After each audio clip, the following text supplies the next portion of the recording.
다 같이 이사야서 6장을 열어주십시오. 구약성경 이사야서 6장입니다. 이사야서 6장 1절 교재 다 받으셨죠? 이사야서 6장 1절 우시야 왕이 죽던 해에 또한 내가 보니 주께서 높이 들린 왕자에 앉으셨는데 그분의 옷자락은 성전에 가득하고 그것 위에는 스랍들이 저마다 6날개를 가진 채 서 있더라. 그가 2날개로는 자기 얼굴을 가리고 2날개로는 자기 발을 가리며 2날개로는 날더라. 9절까지 읽어야 되는데 절수가 너무 길어서 거기까지만 보겠습니다. 자, 이 말씀의 내용은 이사야가 하나님의 대언자로 부르심을 받을 때에 그때의 내용을 말씀하고 있는 말씀이 아닙니다. 이미 1장 1절에 보면은 하나님께서 이사야를 대언자로 부르셨고 그리고 그에게 환상 계시를 주셨던 것을 볼 수가 있습니다. 그래서 이 내용은 그의 사역의 큰 전환점이 되는 그런 내용을 기록한 말씀이라고 이해하면 됩니다. 1장 1절을 보면은 이렇게 말씀하고 있습니다. 유다 왕 우시야와 요담과 아하스와 히스기야 시대에 아모스의 아들 이사야가 유다와 예루살렘에 관하여 본 환상 계시라. 비전, 환상을 이미 보았지요. 1장 1절에.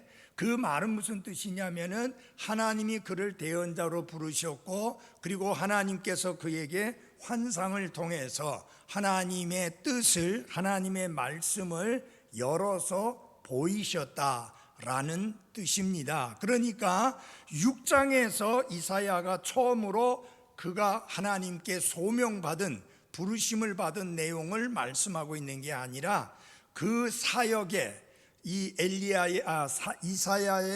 이사야 대언자의 사역에 굉장한 큰 전환점이 이루어지는 그때의 상황을 말씀하고 있는 내용입니다.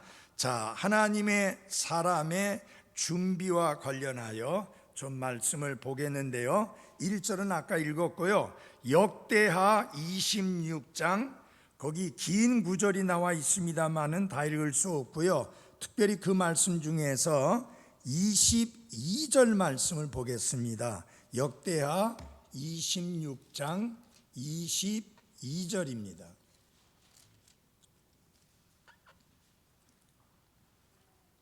이제 우시야의 나머지 행적은 처음부터 끝까지 아모스의 아들 대언자 이사야가 기록하였더라 라고 이렇게 말씀을 하고 있습니다.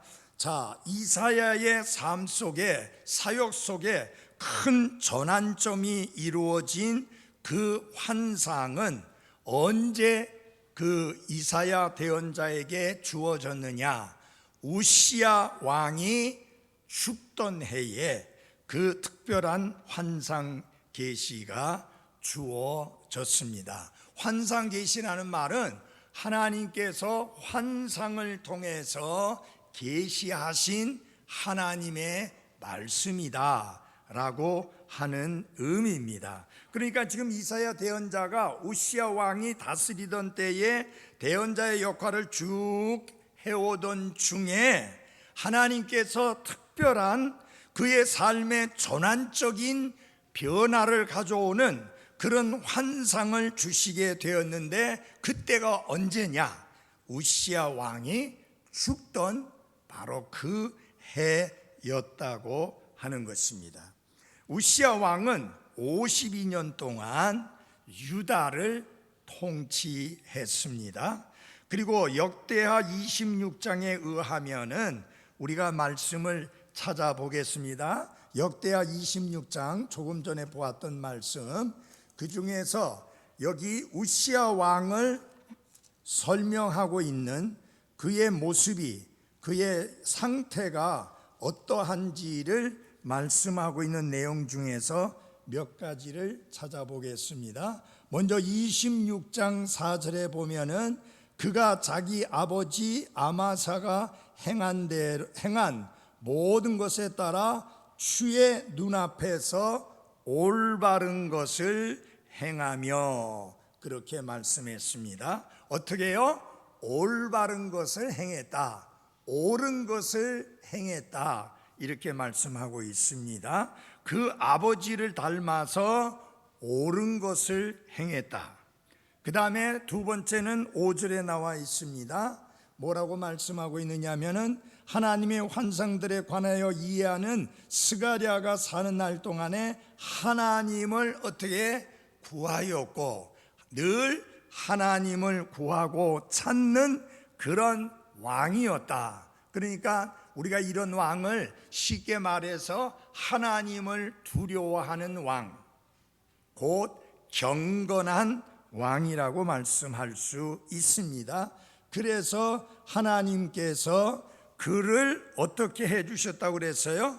형통하게 하셨다. 그런데 이 형통하게 하셨다는 말씀이 이 그 마제스티 판에는 어떻게 되느냐 하면은 번영하게 하셨다. 그래서 번영이라는 말이 맞아요. 진작 그렇게 했었어야 되는데 to prosper, 번영하게 하셨다, 이렇게 말씀을 하고 있습니다. 자, 하나님 앞에 옳은 것을 행했지요. 늘 하나님을 구하고 찾는, 그는 우상을 찾고 구하는 삶이 아니라 하나님을 구하고 찾는 삶을 살았고, 그래서 하나님께서 그에게 복을 주시어서 그를 어떻게 하셨다? 번영하게 하셨다라고 하는 것입니다. 우시야는 26장 15절에 보면은 그렇게 말씀하고 있습니다. 강하게 될 때까지 놀랍게 주의 도움을 받은 그런 왕이었습니다. 26장 15절에 보면 뒤끝에 보면은 그가 놀랍게 도움을 받아 마침내 강하게 되었기 때문이라. 어떻게 강하게 되었느냐? 주의 도우심을 통해서. 여러분과 저도 마찬가지입니다. 내가 건강관리 잘하고 있으니까 강한 거 아니고 건강한 거 아니고 주의 뭐가 있어야 돼요? 도우심이 있어야 됩니다. 그래서 우리가 이것을 다른 말로 표현할 때 뭐라고 표현하느냐? 우리는 은혜로 사는 삶이다. 하나님의 은혜가 없이는 아무것도 제대로 될 수가 없습니다. 그래서 여러분 두 가지를 감사해야 돼요. 먹을 수 있는 음식을 주신 거 당연히 감사해야 되죠. 그런데 또 하나 감사해야 될 게 있어요. 먹을 수 있는 건강 주신 거 감사해야 됩니다. 오늘날 너무나 많은 사람들이 먹을 것이 없어서 굶주리고 있는가 하면 먹을 것이 풍성한데도 먹을 수 있는 건강이 따라주지 못해서 뻔히 쳐다보면서도 먹지 못하는 사람들, 식욕이 없는 사람들, 소화가 안 되는 사람들 얼마나 많은지 모릅니다. 여러분이 먹을 수 있는 음식도 있고 먹을 수 있고 잘 소화시킬 수 있는 소화력이 왕성한 분이라면 어떻게 해야 되느냐? 이 모든 것이 하나님의 은혜다, 주의 도우심이다. 그래서 모든 영광을 하나님께만 돌려드려야만 합니다. 물론 우리 편에서 해야 할 일은 건강을 챙기고 운동하고 또 여러 가지 나쁜 환경이나 나쁜 것들을 멀리하고 피하는 것은 당연하지만 그 모든 것을 잘했기 때문에 건강한 게 아니라 나의 나 된 것은 하나님의 은혜로 된 것이라고 고백했던 사도 바울의 고백처럼 우리의 영적인 것뿐만 아니라 육신적인 것도 하나님의 은혜로 된 것이다. 그렇게 감사해야 합니다. 그래서 우시야는 주의 도움을 받아 놀랍게 강하게 되었다라고 말씀했습니다. 그러던 우시야 왕이 제사장만이 할 수 있는 이 직분에 도전을 하고 하나님 앞에 범죄를 하게 됩니다. 26장 16절을 봐주십시오. 그러나 그가 강하게 되매 그의 마음이 높아져서, 여러분 강하게 됐을 때 내가 잘나서, 내가 잘 다스려서, 내가 능력이 있어서 그래서 강하게 되었다고 생각하면 어떻게 하게 됩니까? 교만하게 됩니다. 그러나 그가 강하게 되면 그의 마음이 높아져서, 마음이 높아졌다는 말은 무슨 말이에요? 교만하게 되었다 그 말입니다. 그래서 결과가 어떻게 됐어요? 그가 파멸에 이르렀다. 여러분, 교만은 패망의 선봉이라고 성경은 엄중하게 경고합니다. 이는 그가 자기 하나님께 범법하고 주의 성전에 들어가 분향제단에 분향하려 하였기 때문이라. 여러분, 분향제단에서 분향하는 그 역할은, 그 사역은 오직 제사장 직분을 가진 그분들만이 할 수 있는 일이었습니다. 그럼에도 불구하고 우시아는 자기가 그 일을 하겠다고 제사장 직분에 속한 일에 침범을 함으로 말미암아 어떻게 되었습니까? 그 결과가 끔찍하게 되었습니다. 26장 21절입니다. 우시아 왕이 죽는 날까지 나병 환자로 지냈고 나병 환자이므로 외딴 집에 거하였더라. 그가 주의 집으로부터 차단되었으므로 그의 아들 요담이 왕의 집을 다스리며 그 땅의 백성을 재판하였더라. 왕의 지위도 잃어버렸고요, 성전에 들락거릴 수 있는 그 특권도 잃어버렸고요, 그리고 재판하는 이 모든 것도 다 잃어버리고 그 아들이 대신 하게 되었습니다. 왕의 직분을 잃어버린 건 그렇다 손치더라도, 재판하는 그 일을 잃어버린 건 그렇다 치더라도 가장 비극적인 게 뭐예요? 죽을 때까지 나병으로 지냈다. 여러분, 오늘날은 그렇게 안 합니다만은 옛날에 우리나라도 나병에 걸린 사람들 엄청나게 격리돼 가지고 비극적인 삶을 살았죠. 어디예요? 소록도에. 제가 그 소록도에 가서 그 소록도에서 삶을 살았던 분들의 삶을 소개하는 내용들을 보니까 너무 끔찍했었어요. 바로 이 우시아 왕이 비록 소록도에 가지는 않았지만 외딴 집에서 홀로 죽을 때까지 지내야만 되었습니다. 여러분, 이스라엘 백성의 가장 큰 기쁨 중에 하나가 뭐냐? 절기가 되면 어디에 올라가는 거? 성전에 올라가는 거예요. 그러나 우시아 왕에게는 그것이 주어지지 않았습니다. 나라의 번영이라는 면에서 우시아 왕의 통치가 어느 정도냐? 솔로몬 왕 다음으로 번영했다라고 말할 만큼 훌륭하고 뛰어났었습니다. 그는 열정 있는 사람이었고 그의 명성도 대단히 훌륭했었고, 그리고 능력도 있었고 명철했었고, 그리고 아주 독실한 사람으로 잘 알려졌던 그런 사람이었습니다. 그의 삶이 이렇게 형통하고 번영하게 되자 그는 어떻게 되었습니까? 안주하기 시작했고, 안주한다는 말은 무슨 말이냐? 현재 나의 나 된 것, 현재 우리나라가 이렇게 된 것, 이거는 하나님의 은혜요, 하나님의 도우심이 아니고 내가 잘 다스리고 내가 잘 운영했기 때문에 그렇게 되었다라고 하는 착각 속에 빠져서 하나님을 의존하는 것을 던져버리는, 하나님을 의존하지 않는 삶의 모습으로 바뀌어지는 것입니다. 이 아주 무서운 거예요.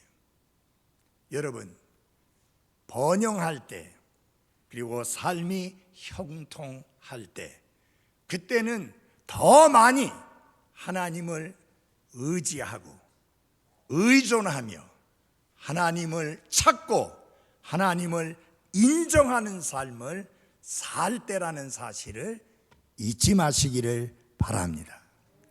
물론 고난의 날에 우리는 하나님께 부르짖어야 합니다. 시련을 당할 때 하나님의 긍휼과 그분의 도우심을 구해야 합니다. 그러나 형통하고 번영하고 모든 일이 잘 될 때도 하나님을 찾고 하나님을 의존할 뿐만 아니라 더 많이 의존하고 더 하나님을 찾는 겸손한 삶을 살아가야 하는 것입니다.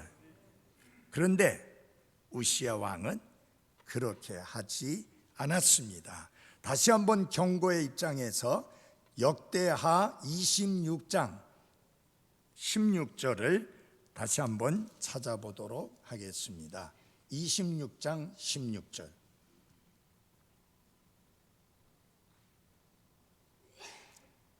그러나 그가 강하게 되매 그의 마음이 높아져서 그가 파멸에 이르렀으니 라고 말씀했습니다. 그가 강하게 되매, 그가 강하게 되었을 때 그가 어떻게 해서 강하게 되었는가를 망각했어요.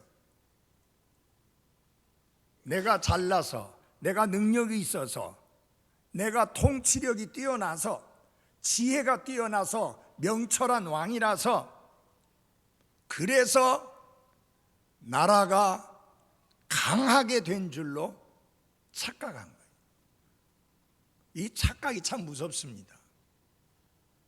하나님의 은혜로 된 것인데, 하나님의 도우심으로 된 것인데, 내 능력, 내 지혜, 내 명철로 이 모든 것이 되었다라고 착각하게 될 때 교만에 빠지죠. 여러분, 그 15절 끝부분을 보시기 바랍니다. 그가 놀랍게 도움을 받아, 거기 그냥 도움을 받아의 마제스티 반에는 이렇게 누인 글씨로 주의 도움을 받아 마침내 강하게 되었기 때문이더라. 어떻게 해서 강하게 되었다고요? 주의 도우심을 받아. 자신의 능력으로 된 것 아니에요. 국민의 능력으로 된 것 아니에요. 주의 도우심을 받아 강하게 됐습니다. 그래서 여러분, 언제 우리가 교만해집니까? 나의 나 된 것이 하나님의 은혜로 된 것이고 하나님의 도우심으로 된 것인데 그것을 망각해버리고 내 지혜, 내 명철, 내 능력으로 그렇게 된 줄로 착각하게 될 때 교만하게 되고, 교만하게 되면 뭐에 이른다고요? 파멸에 이르게 되는 것입니다. 우시아의 급작스러운 죽음은 국가에 큰 타격이었습니다. 물론 그 우시아 왕과 훌륭하게 사역을 했던 이사야 대언자에게도 마찬가지였습니다. 자, 때로는 하나님께서 사람들의 주의를 집중시키기 위해서 충격적인 상황을 우리 삶에 허용하실 때가 있습니다. 그래서 어떤 분이 그렇게 이야기합니다. 재난은, 고통은 하나님의 확성기다. 여러분, 미세한 소리로 이야기를 하니까 못 알아듣고 듣지 못하니까 하나님이 큰 소리로 확성기를 사용해서 들을 수 있게 말씀하시는데 그게 재난일 수 있고 고통일 수 있고 아픔일 수 있는 것입니다. 때로는 주님께서 그렇게 하셔야만 할 때가 있습니다. 왜냐하면 주님께서 세미한 음성으로 말씀하시는데 안 들으니까 그때는 하나님이 마치 어마어마한 확성기를 틀어놓고 말씀하듯이 큰 소리로 말씀하게 됩니다. 그러면 다 듣는 거예요. 근데 여러분, 중요한 게 세미한 음성은 나 혼자만 들을 수 있는데 큰 확성기로 이야기하면 나만 듣는 게 아니라 다른 사람들도 같이 들어요. 주의하십시오. 하나님이 조용히 말씀하실 때에 그 말씀에 순종하는, 그래서 철저히 하나님을 의존하는 삶을 사시기를 바랍니다. 자, 하나님의 사람의 소명과 관련해서 우리 이 말씀을 보면 이사야로 돌아가겠습니다. 이사야 6장으로 돌아가서 좀 살펴보도록 하겠습니다. 이사야서 6장에서 8절에 보면은 이런 말씀이 나옵니다. 이사야서 6장 8절. 또한 내가 주의 음성을 들었는데 이르시기를 내가 누구를 보내며 누가 우리를 위하여 갈까 하시더라. 그때에 내가 이르되 내가 여기 있나이다. 나를 보내소서. 하나님 편에서는 내가 누구를 보낼까 그렇게 말씀하고, 사람 편에서는 누가 우리를 위하여 갈까. 여러분 보십시오. 하나님은 보내시는 분이고 우리는 그 보내심에 응답해서 가는. 자, 보내심을 받지 않았으면 어찌 선포하겠느냐. 그래서 왜 우리가 선포자의, 목사가 선포자의 사역, 설교자의 사역을 하느냐? 하나님이 설교자로 보내셨기 때문입니다. 오늘도 하나님은 사람들을 불러서 설교자가 되도록, 말씀을 선포하는 자가 되도록 부르고 계십니다. 여기서 예외가 있는 분들이 있습니다. 자매님들은 절대로 설교자로 부르지 않습니다. 남자를 불러 말씀을 선포하는 자로, 설교자로 부르십니다. 이때 어떻게 반응해야 됩니까? 이사야 대언자가 말씀한 대로 내가 여기 있나이다. 나를 보내소서. 그렇게 응답해야 하는 것입니다. 자, 이럴 수 있습니다. 하나님께서 나를 부르셨는데, 설교자로 부르셨는데 내가 그 사실에 대하여 헷갈리고 그래서 뭐가 확신이 안 들고 그러는 가운데 그냥 쭉 지나갈 수 있습니다. 근데 시간이 흐를수록 하나님이 나를 부르셨다는 것에 대한 부담과 확신이 나를 사로잡게 될 때가 옵니다. 그때는 여기 이사야가 응답했던 것처럼 내가 여기 있나이다. 이것은 무슨 말이냐면은 하나님의 처분만을 기다립니다. 내 의지는 없습니다. 내 생각은 없습니다. 내 주장은 없습니다. 하나님의 처분만 기다립니다. 하나님의 처분이 보내시는 것이라면 하겠습니다. 우리 여기 오늘 김영규 성사님이 말씀을 전해주겠지만 호주에서 멀쩡하게 잘 사역을 하다가 진짜 귀한 사역을 잘하고 있었는데 제가 갔다 왔었거든요. 거기에 근데 어느 날 갑자기 미얀마로 선교사로 간다는 거예요. 여러분, 그 환경으로 말하면 비교가 안 돼요. 근데 왜 글로 갔느냐? 답은 하나예요. 하나님께서 보내셨기 때문입니다. 그리고 선교사님은 내가 여기 있나이다. 나를 보내소서라고 응답했기 때문입니다. 미얀마로 갈 때 50이 넘어서 갔나요? 예? 예, 53세에 갔다 그러잖아요. 그러니까 여러분, 난 가정 가지고 있는 사람입니다. 하나님은 안 부르시죠. 가정 가진 사람도 부릅니다. 미국의 경우에 목사로 부름받은 사람들 중에 대부분의 사람들이 결혼해서 가정을 가지고 자녀들을 가지고 있는 사람들이 부르심을 받습니다. 총각 이럴 때 부르심 받은 사람들도 물론 있지만 거의 결혼한 사람들이 많습니다. 우리나라에는 결혼한 사람은 잘 없어요. 그러나 결혼한 사람도 잊지 마십시오. 하나님이 부르실 수 있습니다. 그리고 부르시면 여기 똑같은 말 해야 됩니다. 내가 여기 있나이다. 나를 보내소서.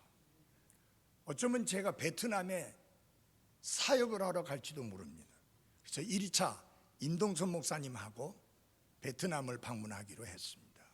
거기 한 10명이 넘는 사람들이 성경적인 바른 교회를 세워달라고 그렇게 요청이 왔습니다.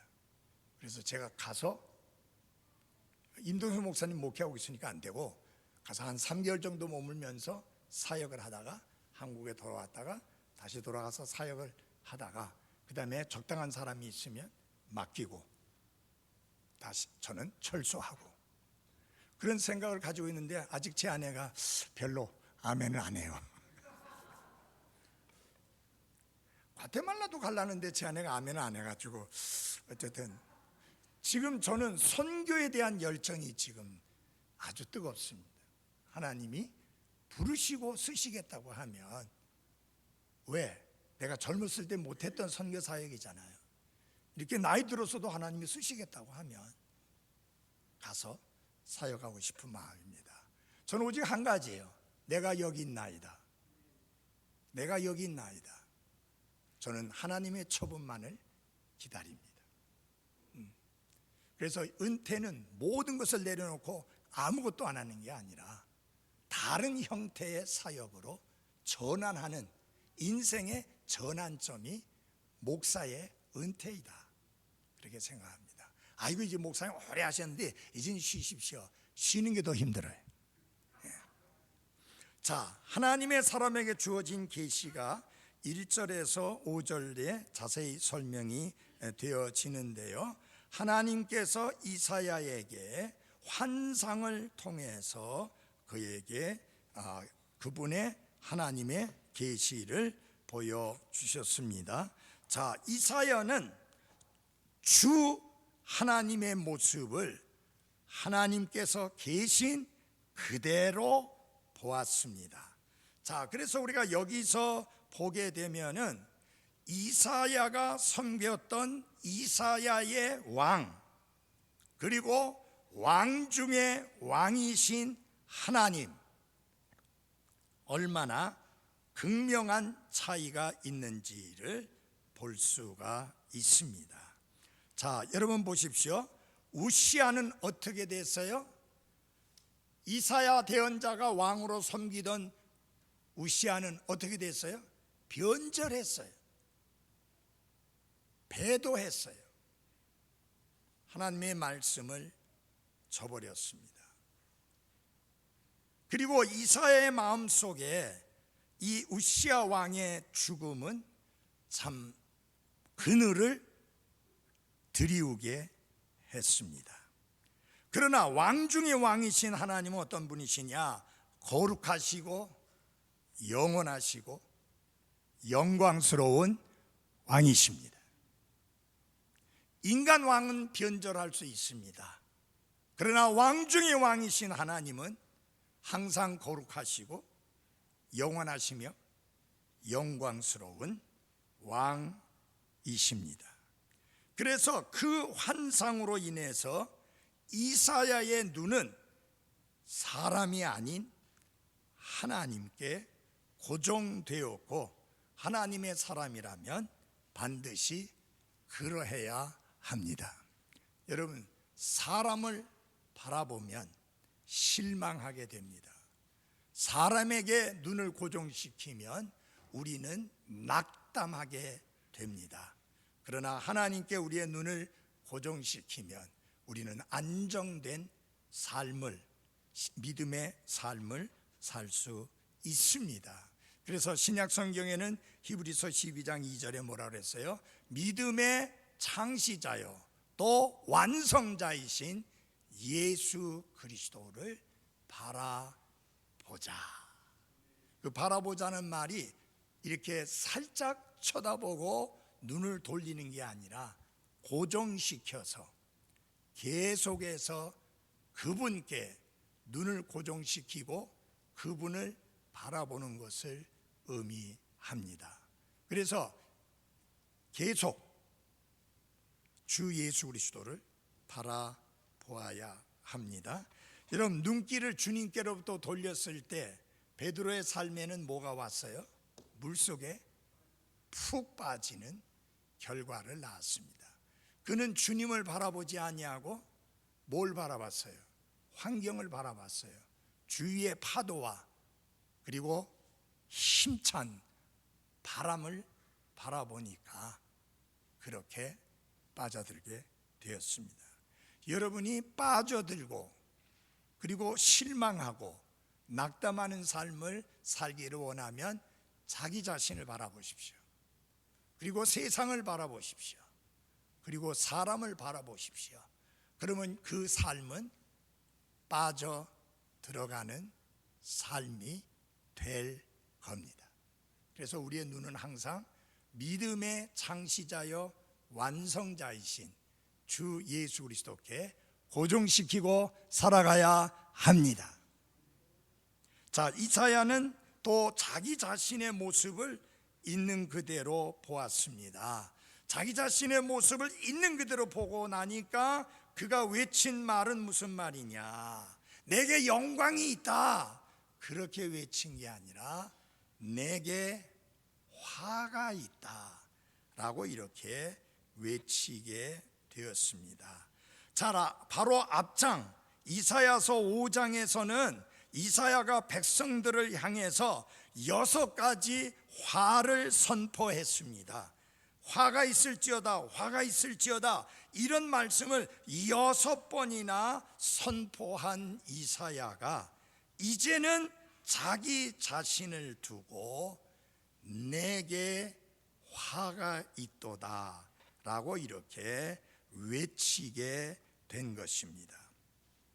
자, 이 환상을 보기 전까지 이사야는 통상적인 대언자로서, 그저 평범한 대언자로서 그가 전달해야 되는 하나님의 말씀을, 이 건전한 하나님의 말씀을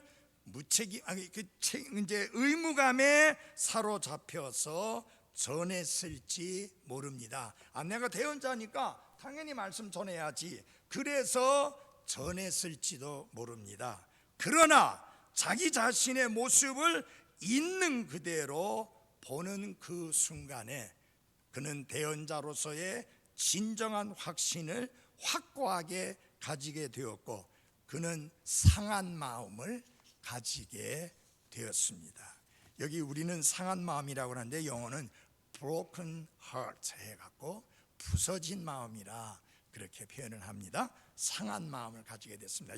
이 말은 다른 말로 바꾸어서 나는 나 자신을 신뢰할 만한 것이 내 속에 하나도 없다. 나는 부정한 사람이다. 그렇게 고백을 하게 되었습니다. 그래서 이사야가 자기 자신에 대하여 내린 결론의 말이 뭡니까? 내가 망하게 되었도다. 그는 자기 자신을 솔직하게 고백하였고 정당화하지 아니했으며 이제까지의 그의 행동을 합리화시키지도 않았습니다. 여러분, 하나님을 더욱 알면 알수록 우리 자신을 더 잘 알게 됩니다. 왜 교만합니까? 하나님을 제대로 알지 못해서요. 그래서 이사야 대언자가 하나님이 얼마나 거룩하고 얼마나 영광스러운 하나님이시며 나는 그 앞에 얼마나 부정한 존재인가 하는 것을 깨닫게 되었을 때 그는 더 훌륭한 대언자가 될 수 있었고 오늘날도 마찬가지입니다. 하나님이 전부고 나는 아무것도 아니다. 그렇게 될 때 그는 훌륭한 설교자, 훌륭한 사역자, 훌륭한 선교사, 훌륭한 목사가 될 수 있는 것입니다. 세 번째로는 이사야는 다른 사람들을 있는 그대로 보았습니다. 그렇게 보았을 때 어떻게 보았느냐? 자신의 백성들을 부정한 백성으로 보았습니다. 현실에 안주했던 그의 눈은 선한 백성들로 가득한 훌륭한 나라로 보았었지만, 이제 하나님께서 그의 눈을 열어주셔서 그의 백성들을 보게 되니까 그 백성들이 오염된 백성, 그래서 부정한 백성이라는 사실을 보게 된 것입니다. 여러분, 우리가 인간적인 눈으로, 도덕적인 눈으로만 사람들을 바라보면 다 훌륭한 사람들이에요. 다 대단한 사람들이에요. 어떻게 이런 사람들에게 죄인이라고 설교할 수 있겠습니까? 그건 인간적인 눈으로 본 거죠. 하나님의 눈으로 사람을 보게 될 때에 그 사람의 있는 그대로의 모습을 보게 되고, 있는 그들의 모습이 어떤 모습이냐? 하나님 앞에 부정한 백성이요, 하나님 앞에서 죄로 오염된 백성으로서 깨끗게 되어져야 할, 죄 사함이 필요한, 구속함이 필요한, 예수 그리스도의 보배로운 피가 필요로 하는 백성들로 보게 되는 것입니다. 여러분이 전도를 하다 보면, 밖에 나가서 사람들을 만나보면, 이야, 정말 훌륭한 사람이구나, 대단한 사람이구나. 여러분, 1년에 10억 이상을 힘들고 어려운 사람들을 지원하고 도와주는, 자기 자신은 집도 없어요. 돈도 그렇게 잘 벌면서, 그러면서도 계속 그렇게 거액의 돈으로 불쌍한 사람들을 계속 도와줍니다. 여러분, 도덕의 눈으로 보면은 그런 사람들이 하늘나라 천국에 1차로 들어가야 되잖아요. 근데 성경은 그게 아닌 거예요. 예수 그리스도께서 말씀하신 대로 내가 곧 유일한 길이요, 유일한 진리요, 유일한 생명이니 나를 통하지 않고는 아무도 아버지께로 갈 자가 뭐예요? 없느니라. 예수 그리스도만이 길이요, 진리요, 생명이라는 것입니다. 이사야 대언자는 이스라엘 백성들이 있는 그대로의 모습을 정확히 보게 되었는데, 그 모습은 어떤 모습이냐? 부정한 모습이었다라고 하는 것입니다. 자, 이제 하나님의 사람의 반응입니다. 첫째, 하나님께서 제단에서 살아있는 수출피에 그의 입에 대셨고 그의 입을 깨끗게 해 주셨습니다. 그리고 둘째로 이사야는 그 부르심에 응답을 해서 내가 여기 있나이다, 나를 보내소서라고 응답을 했습니다. 여기 그 밑에 있는 내용이 아주 중요한데, 마스크를 쓰고 있어서 불편하시겠지만 그 내용 함께 같이 읽어보겠습니다. 시작.